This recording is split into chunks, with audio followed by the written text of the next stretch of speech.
সেখানে তিনি দেখিয়েছেন যে আমাদের যে ঘনত্ব, জনসংখ্যা ঘনত্ব, সেটা পৃথিবীর মধ্যে সব শহরের চেয়ে বেশি। তো আজকে আমি পরিকল্পনা যদি করি, তাহলে আমি এই ঘনত্ব নিয়ে পরিকল্পনা করি। 10 বছর পরে দেখা যাবে এই ঘনত্ব আর থাকছে না, আরো দ্বিগুণ হয়ে যাচ্ছে, বেশি হয়ে যাচ্ছে।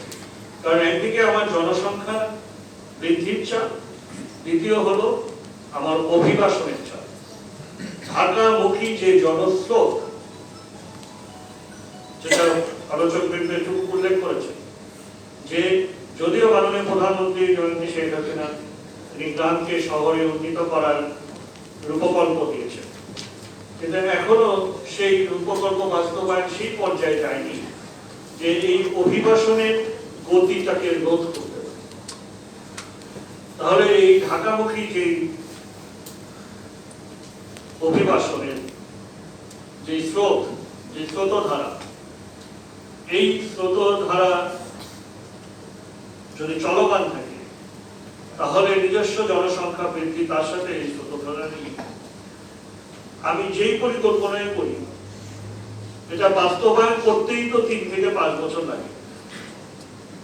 তাহলে 3 থেকে 5 বছর পরে যখন আমি বাস্তবায়ন করলাম, তখন দেখা গেল যে সেটা কার্যকর হচ্ছে না, সেটা ফল পাচ্ছে না। কারণ ইতিমধ্যে তো ওটা আবার পূরণ হয়ে গেছে। মানুষের এই সমৃদ্ধির কারণে সেই অবকাঠামো বা সেই পরিকল্পনা বাস্তবায়নে উন্নয়ন করে আমি ফলটা দিতে পারছি। সুতরাং এই জনসংখ্যা বৃদ্ধি এবং এই অভিবাসনের স্রোতধারা প্রতিরোধ আমাদেরকে করতে হবে। তাহলেই একটি পরিকল্পনা বাস্তবায়ন করে আমরা বর্তমান যারা সেটা ব্যবহারকারী, তাদেরকে আমরা সুফলটা দিতে পারি।